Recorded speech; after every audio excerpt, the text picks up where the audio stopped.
എന്റെ വൈശാഖ, എന്നാലും നിനക്കൊന്ന് വിളിച്ചിട്ട് വരായിരുന്നു. വലിയമ്മ പറയാതെ വന്നിട്ടിങ്ങനെ ഇനി പറഞ്ഞിട്ട് വന്നാലാ എന്നെ കൊല്ലൂലേ? അത് ശരിയാ. ഞാനതല്ല ആലോചിക്കുന്നത്. ഡാ, നമ്മുടെ കുടുംബത്തിലേ അറബി ശാപം ഉണ്ടെന്നാ തോന്നുന്നത്. അറബി ശാപം? എടാ, ഗൾഫ് വാഴത്തില്ലെന്ന്. ഇത് കണ്ടോ? ഒരു AC മെക്കാനിക്ക് വന്നിരുന്ന് കാണിക്കുന്ന കണ്ടോ? അതൊന്നും അല്ല വലിയ. അവിടെ പോയി കഷ്ടപ്പെടുന്നതിനേക്കാൾ നല്ല നമുക്ക് നാട്ടിൽ എന്തെങ്കിലും ജീവിക്കാം. എന്നാ നീ ഒരു കാര്യം ചെയ്യ്, ഈ സെലിബ്രേറ്റർ കൂടെ കൂട്ടുപിടിച്ചോണ്ട് പോയി നല്ല പടവളങ്ങ കൃഷി ചെയ്യ്. ഞാൻ നിന്നോട് ഇങ്ങോട്ടൊന്നപ്പോ പറഞ്ഞേ. എന്താ പറഞ്ഞേ? എടാ, കേരളത്തിൽ ഇത്രയും ഫോളോവേഴ്സ് ഉള്ള എന്നെ വീട്ടിൽ പോലും വിലയില്ല. നന്നാവാൻ അനുവദിക്കില്ല.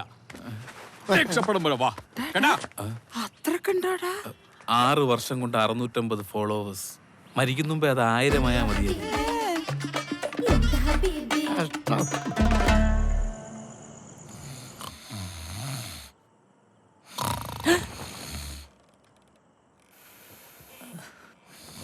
നാശം. ഉറങ്ങാനും സമ്മതിക്കില്ലല്ലോ ഈശ്വര. അടിയിലെങ്ങനെ പോയി കിടക്കാം. അമ്മേ, ഫ്ലൈറ്റും പിടിച്ച് വന്നേക്കാണ് ബാക്കിയുള്ളവർ ഉറക്കം കളയാൻ. എന്താടാ? വിനോദല്ലേ? വിനോദ് നമ്മളെവിടെയാ പറഞ്ഞു നിർത്തിയേ? നമ്മളൊന്നും പറഞ്ഞില്ലല്ലോ. നീ ഇവിടെ കിടന്ന് കൂർക്കം വിളിച്ച് ഉറങ്ങല്ലായിരുന്നാ? എടാ എടാ വിനോദ, പ്രതിസന്ധി വരുമ്പോ നമ്മളിങ്ങനെ ഓടി വിളിച്ചിട്ട് ഒരു കാര്യമില്ല. അങ്ങനെ ഒളിച്ചോടാൻ തുടങ്ങിയാൽ നമ്മൾ ജീവിതകാലം മുഴുവൻ ഒളിച്ചോടിക്കൊണ്ടേയിരിക്കും. നീ വെറും നിസ്സാരമായിട്ടുള്ള എന്റെ കൂർക്കമ്പലി പേടിച്ച് തൊട്ടപ്പുറത്തെ റൂമിൽ പോയി കിടന്നാൽ നീ കിടന്ന് ഉറങ്ങുമായിരിക്കും. പക്ഷെ എന്റെ കൂർക്കമ്പലി മാറൂല. ഓഹോ, നീ അപ്പൊ ഈ അടുത്തെങ്ങും വീട്ടിൽ പോകാൻ ഉദ്ദേശിച്ചിട്ടില്ലല്ലേ വൈശാഖ? അതാണോ ഇവിടുത്തെ പ്രശ്നം? അതല്ലേ? അതല്ല. പിന്നെ? എടാ, നിനക്കുണ്ടായ അപമാനം നിനക്ക് മാത്രമാണോ? പിന്നെ നമ്മുടെ തൈവളപ്പി കുടുംബത്തിലുള്ള എല്ലാവർക്കും ആയില്ലേ? മോശമായി പോയി, ഭയങ്കര മോശമായി പോയി. അതിനിപ്പോ ഞാൻ എന്ത് ചെയ്യണം? പ്രതികരിക്കണം. പ്രതികരിക്കാനോ? എടാ, പ്രതികരിക്കാത്തവനെ എന്തിനു കൊള്ളാം? തെക്കേ പറമ്പിലെ തൂണിന് പോലും കൊള്ളൂല. ഏത് തൂണ്? നിന്റെ അച്ഛന്റെ തൂണ്. എടാ, പ്രതികരിക്കാന്നുള്ളത് നമ്മുടെ മൗലിക അവകാശം.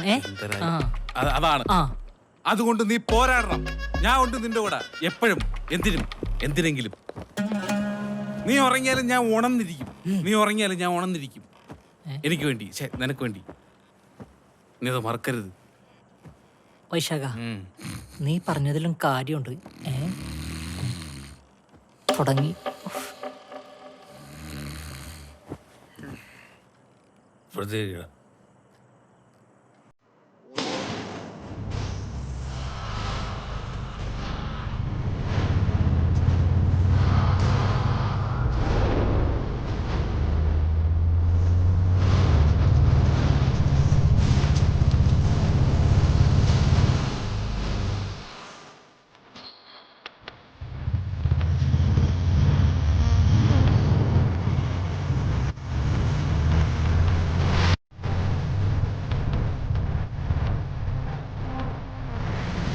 ഹലോ, ഭീമന്റെ പോകാനല്ലേ? രഘുമാവന്റെ അച്ഛൻ. ചേട്ടാ, ഈ കിഴക്കേക്കോട്ടെ തിരുവനന്തപുരത്തുള്ള എല്ലാ ആർട്ടിസ്റ്റുകളും ഫോട്ടോ വെച്ചിട്ടുണ്ടല്ലോ. ലാലേട്ടൻ, പൃഥ്വിരാജ്, എല്ലാവരും ഉണ്ടല്ലോ. അതിപ്പോ ഞാനെന്താ വേണം? ചേട്ടന്റെ ഫോട്ടോ അല്ല, അതിനെതിരെ പ്രതികരിക്കണ്ടേ നമുക്ക്? അച്ഛന് പോണാ മയക്കുന്നതിനോട് വേർച്ചന്മാരെ ഏറെ കയറ്റാൻ വന്നിരിക്കുക. അല്ലെങ്കിൽ തന്നെ അങ്ങനെ ഏറല്ല കോപ്പന്മാര്.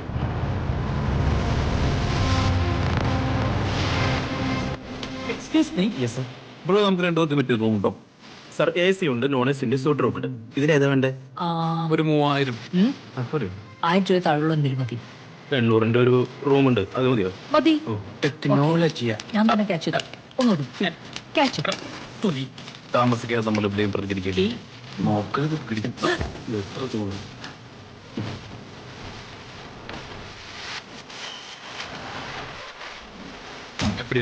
ഞാനൊന്ന് അത്യാവശ്യമായിട്ട് ബാത്റൂമിൽ പോയത്. ഇനി അബദ്ധം പറ്റരുത്.